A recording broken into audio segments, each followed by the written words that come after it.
हरिओम। पिछले पाठ में हमने जो है द्वितीय विभक्ति तक चर्चा किए थे कारक प्रकरण की। ठीक है, आगे की हम अभी चर्चा करते हैं और तृतीय विभक्ति, चतुर्थी विभक्ति, पंचमी और सप्तमी विभक्ति के बारे में भी हम चर्चा करेंगे। यहाँ पर कुछ प्रसंग आया है, इसलिए कर्ता संज्ञा पहले कर रहे हैं। स्वतंत्र कर्ता, ये सूत्र है। इस सूत्र से क्या हो जाता है, कर्ता संज्ञा होता है। क्रियायाम स्वातंत्र्येण विवक्षितोऽर्थः कर्ता स्यात्। ठीक है, क्रिया में जो स्वतंत्र रूप से विवक्षित पदार्थ वो कर्ता कहलाता है। ठीक है, किसी भी क्रिया में जो स्वतंत्र रूप से विवक्षित पदार्थ होता है वो कर्ता कहलाता है। जैसे रामः ओदनम पचति। ठीक है, राम ओदन पकाता है। ठीक है, उस क्रिया में जो है स्वतंत्र रूप से ओदनम पचति। ठीक है, राम को ले भी सकते हैं, नहीं भी ले सकते हैं। तो वहाँ पर राम जो है स्वतंत्र रूप से है। ठीक है, इसलिए वहाँ पर क्या हो जाएगा, राम कर्ता संज्ञा हो जाएगा स्वतंत्र कर्ता से। ठीक है, उसी तरह आगे कहते हैं साधकतमम करणम। कर्ता के बाद तो अब कर्ण की विचारा करते हैं हम। साधकतमम करणम, कर्म कर लिए, कर्ता प्रथमा विभक्ति हुआ था और कर्म जो है द्वितीय विभक्ति हुआ था। अब कर्ण जो है तृतीय विभक्ति होता है। ठीक है, इसलिए हम तृतीय विभक्ति की चर्चा कर रहे हैं। साधकतमम करणम। ठीक है, जो साधकतम होता है वो कर्ण होता है। क्रिया सिद्ध हो प्रकृष्ट उपकारक कर्ण संयम स्यात्। क्रिया की सिद्धि में जो प्रकृष्ट उपकारक सहायक होता है। ठीक है, क्रिया की सिद्धि में जो सहायक होता है। ठीक है, जैसे मान लीजिए एक घट तैयार होता है, एक घड़ा बनाया जाता है, तो उसके लिए क्या चाहिए, दंड चक्र चाहिए। ठीक है, दंड चक्र से घट की निर्माण किया जाता है, दंड चक्र से। ठीक है, दंड चक्र से घट के निर्माण किया जाता है। जहाँ दंड चक्र क्या है, सहायक है।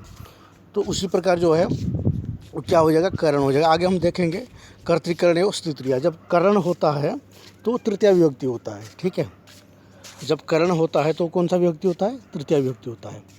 तो अनभिहित कर्तरी करणे च तृतीया स्यात्।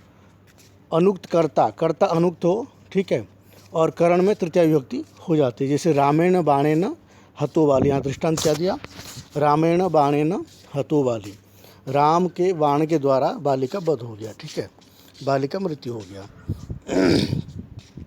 देखिए, ये सब जो विषय हम लेके आए हैं, परीक्षा में क्या आएगा ये तो विचार बाद में करेंगे हम लोग।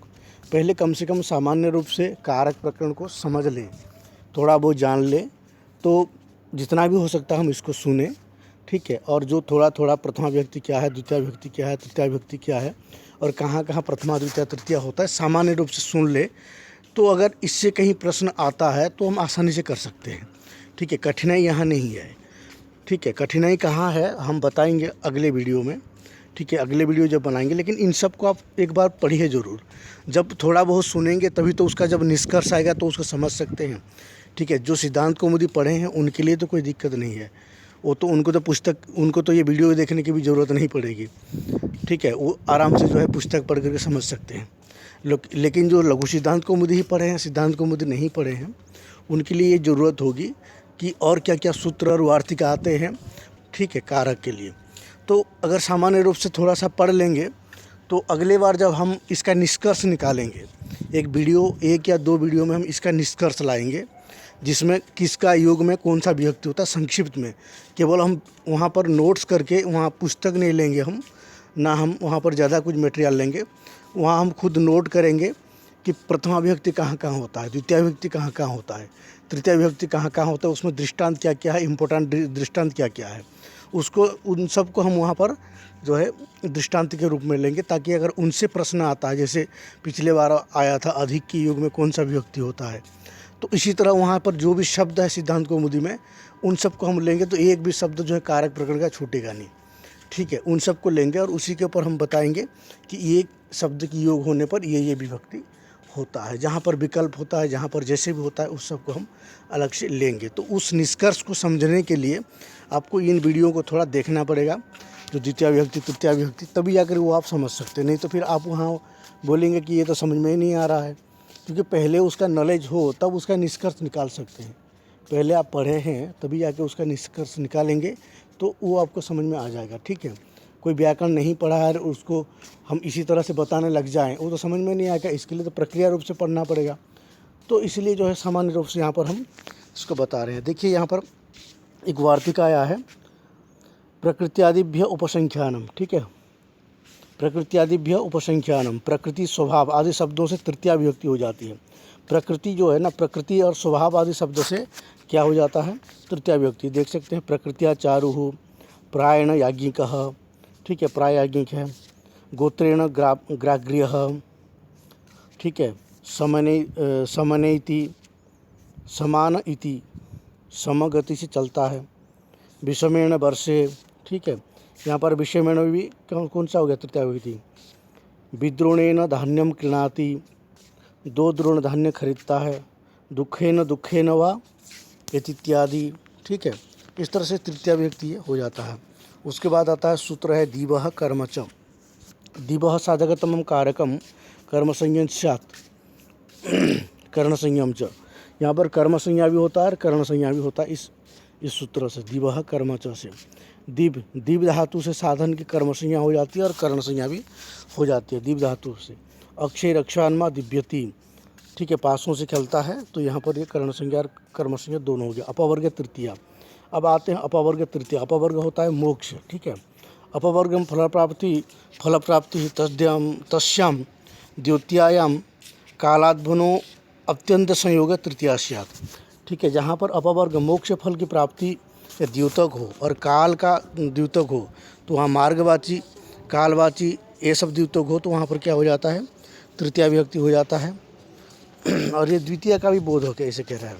अब देखिए, अन्हा क्रोशेन व अनुवाको धीतः, दिन भर या कोष भर में अनुवाक पढ़ लेता है, दिन भर में अनुवाक पढ़ लेता है, ठीक है, या फिर कोष भर में, मार्ग कोष भर में मतलब चलते चलते कोष, एक कोष चलता गया और उसमें अनुवाक पढ़ लिया। तो मैं भी अभी जो है चलते चलते ये वीडियो बना रहा हूँ, रात्रि के समय है, बहुत अच्छा हवा चल रहा है, तो मैं वीडियो बनाते हुए जो है चलते चलते वीडियो बना रहा हूँ।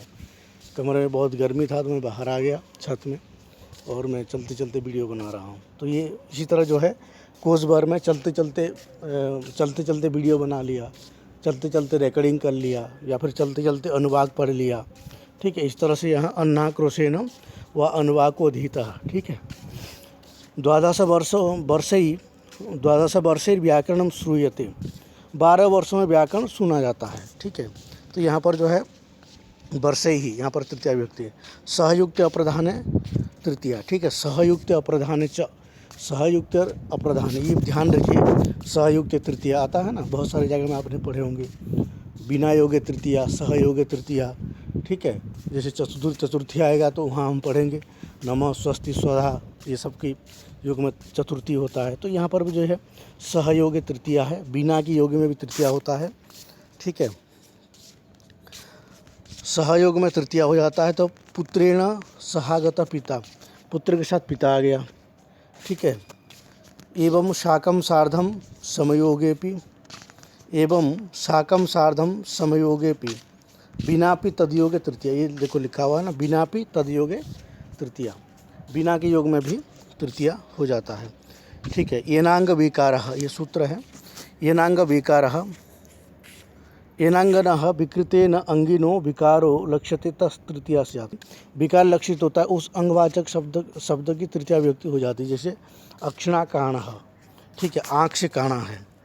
पादेन खंजः, पाँच से लंगड़ा है, ठीक है। शीरसा खलवाटः, शीर से खलवाट है। कर्णेन बधिरः, कर्ण से बधिर है। बधिर कहाँ से होगा, कर्ण से ही तो होगा, लेकिन शब्द का प्रयोग किया जाता है तृतीया विभक्ति करके। तो इसलिए यदि येनांग विकार, कोई अंग विकार है, ठीक है, आपको वहाँ पर दृष्टांत अगर देता है कभी परीक्षा में, कोई अंग विकार जैसे दिखाई देता है, सह का योग होता है, बिना का योग होता है, तो ये समझ लीजिए कि तृतीया विभक्ति यहाँ पर प्रयोग हुआ है, ठीक है।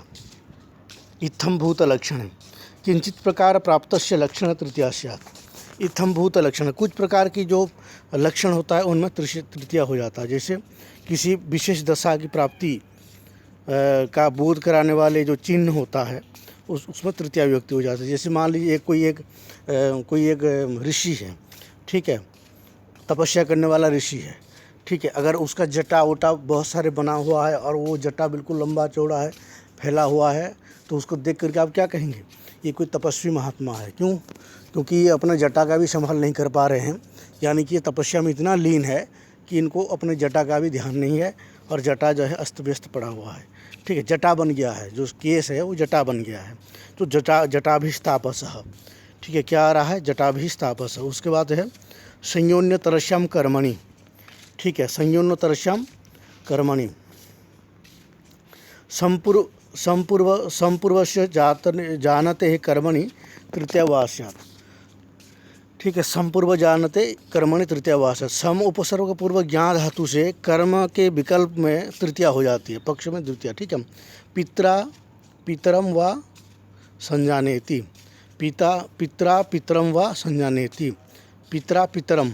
ठीक है, यहाँ पर द्वितीया भी, तृतीया भी है और द्वितीया भी है। ठीक है, आगे देखिए हेतु।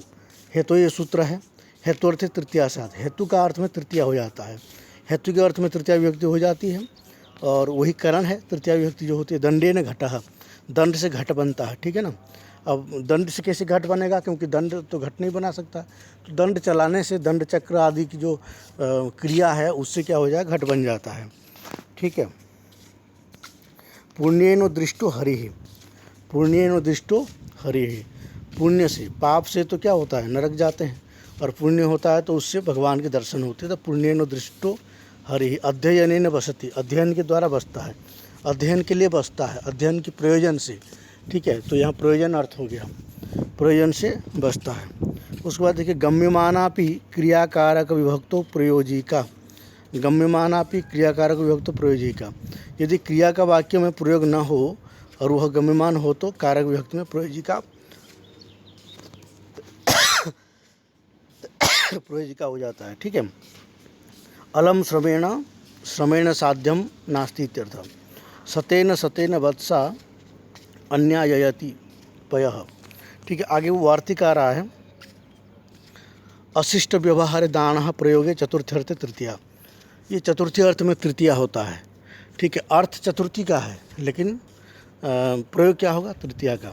अशिष्ट व्यवहार दान, अशिष्ट व्यवहार में दान धातु की योग में चतुर्थी के अर्थ पर तृतीया विभक्ति हो जाता है। दास्याम संयच्छते कामुकः, काम व्यक्ति दासी को देता है। ठीक है, धर्मे तो भार्याई संयच्छति। ठीक है, इस तरह से ये वार्तिक के तृतीया विभक्ति यहाँ पर पूरा हुआ। ये वीडियो बहुत ज़्यादा लंबा नहीं है, बहुत छोटा सा है। तृतीया विभक्ति यहाँ पर हमने कंप्लीट कर लिया।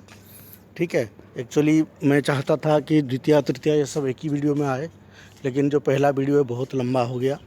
कोई बात नहीं, आप आधा आधा करके देख सकते हैं। मैंने सोचा था फिर कि उसको काट दूं और छोटा कर दें, फिर मैंने सोचा चलो अब जो रिकॉर्डिंग हो गया, इतना मेहनत करके, इतना गर्मी में रिकॉर्डिंग की है, उसको नहीं काटेंगे। जिनको इंटरेस्ट होगा वो तो देखेंगे। ठीक है, तो अब यहाँ पर तृतीया विभक्ति पूरी हो गई।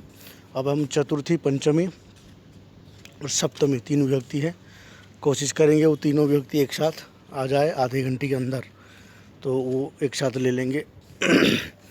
ठीक है, और उसके बाद एक निष्कर्ष वीडियो लाएंगे जिसमें सभी विभक्तियों का केवल संक्षिप्त रूप से कौन सा पद के योग में, जैसे यहाँ पर बिना योगे तृतीया, सहयोगे तृतीया, इस तरह से एक क्रम बनाएंगे। हाँ, अगर आपके पास कोई ऐसे मटेरियल है, क्योंकि ऐसे लोक में बहुत प्रचलित है, कारक के ऊपर जो है ऐसे शब्द का प्रयोग बहुत किया जाता है। हम लोग सिद्धांत कौमुदी के आधार पर उसको एक बार देख लेंगे, फिर उसको निष्कर्ष निकालेंगे कि किसकी योग में कौन सा विभक्ति होती है। ये आपको बहुत उपयोगी है आगे चल कर के भी, जब आप किसी क्लास में पढ़ाने जा चल कर के, तो ये सब बहुत आपके काम में आएगा। इसलिए व्याकरण जो है जितना भी आप अच्छा चिंतन कर सकते हैं उतना ही बहुत बेटर है। आपको ये PDF मिल जाएगा और साथ साथ में PDF के साथ जो है आप इसका अध्ययन कर सकते हैं। और आपको अगर ज़रूरत है लघु सिद्धांत कौमुदी की PDF, तो मैं उसको भी आपको प्रोवाइड करवा दूंगा। सिद्धांत कौमुदी तो आप नेट से कहीं से भी डाउनलोड कर सकते हैं।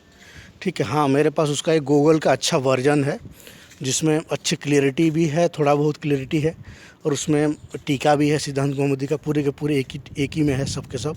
मुझे लगता है वो कौन सा टीका मुझे याद नहीं है, उन पर अच्छा टीका है, अच्छे पेज में है, वो भी मैं आपको प्रोवाइड करवा दूंगा। और यहीं वीडियो का एंड करते हैं। धन्यवाद, हरिओम।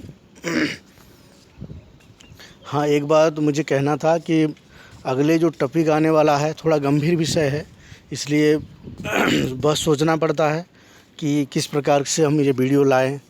ठीक है, क्लास में पढ़ाना अलग विषय होता है, सामने बच्चे बैठे हुए हैं, अब उनको पढ़ाते जाओ, बीच में आप रुक गए तो भी चलता है, बीच में प्रसंग देख लिए तो भी चलता है, बीच में कभी गपशप लड़ाए तो भी चल जाता है। तो प्रसंग वहाँ पर क्या होता है, खुल के बोलने के लिए बहुत चांसेस होता है। यहाँ क्या होता है, बहुत कम समय में बहुत ज़्यादा चीज़ें बोलना होता है। और एडिटिंग हम करते नहीं है ज़्यादातर, क्योंकि उसमें समय की बर्बाद होती है। एडिटिंग करने में बहुत टाइम चाहिए होता है, और एडिटिंग करने में पूरे वीडियो को 1 घंटा 1.5 घंटा देखना पड़ेगा। अगर आधे घंटा का वीडियो है उसको 1.5 घंटा लग जाएगा एडिटिंग करने में, ठीक है। इसलिए इतना टाइम किसके पास है, और उसमें कितना से काटेंगे, ज़्यादा से ज़्यादा 2 मिनट 1 मिनट का काटेंगे एडिटिंग करने में। अगर आधे घंटे की वीडियो बना है तो उसको 5 मिनट काटेंगे और 25 मिनट बना सकते हैं। तो 5 मिनट काटने के लिए जो है 25 पूरा के पूरा घंटा भर लगाना पड़ेगा, पूरे सुनना पड़ेगा, उसको काटना पड़ेगा, सेटिंग करना पड़ेगा, बहुत सारे झंझट है। इसलिए हम एडिटिंग नहीं करते हैं, जो बन जाता है वो दे देते हैं। आप लोग समझदार है, आप सब स्टूडेंट है, तो इसलिए कोई प्रॉब्लम नहीं है। ऐसे भी हमारे वीडियो कोई हाई फाई लोग तो देखते नहीं है, जो भी है वो सब छात्र ही देखते हैं। तो इसलिए उनको समझ में आ जाता है कि हाँ यहाँ पर ये होना चाहिए, यहाँ नहीं होना चाहिए। हम चाहते तो उसको एडिटिंग कर सकते थे, लेकिन एडिटिंग करने में बहुत टाइम लगता है, इसलिए हम नहीं करते हैं। तो आप लोगों को ये वीडियो ज़रूर पसंद आया होगा, और अगले पार्ट जो है हम कोशिश करेंगे बहुत जल्दी ले आएंगे, ठीक है। आज मॉर्निंग में ये दिए थे हमने, मॉर्निंग में नहीं, इवनिंग में मैंने दूसरा पार्ट बनाया था, तो रात को अपलोड कर दिया था 9-10 बजे। और अभी ये रात को लगभग जो है, जब मैं सवेरे सवेरे उठा 3 बजे, लगभग 3:30 बजे, तब मैंने इसको बना रहा हूँ, ठीक है। तो आप लोग इसका अच्छे से अध्ययन करिए, और अगले वीडियो जब तक आता है मैं कोशिश करूँगा कि वो भी दोपहर तक ले आते हैं, ठीक है। फिर नेक्स्ट पार्ट उसके बाद आ जाएगा निष्कर्ष वाला, उसमें थोड़ा सा टाइम लग सकता है, ठीक है, पर बहुत अच्छा हो जाएगा, अच्छा चिंतन हो जाएगा निष्कर्ष के साथ। हम इस वीडियो को आप ज़रूर देखिए, जो पीछे भी वीडियो बनाया गया है थोड़ा लंबा है, कोई बात नहीं, एक बार देखिए 15-20 मिनट 30 मिनट, वीडियो को पॉज करके रोक दीजिए, फिर दोबारा ओपन करिए, कभी 1-आध घंटे के बाद, 2 घंटे के बाद, फिर उसको थोड़ा देखिए, ठीक, पर पूरा देखिए। जब पूरा देखेंगे तो काफ़ी चीज़ें आपको उसमें याद हो जाएगा। फिर जब हम इसका निष्कर्ष लाएंगे तो उसमें तो आपको बहुत अच्छे से समझ में आ जाएगा, ठीक है। यही रहते हैं। नमो नमः, हरिओम।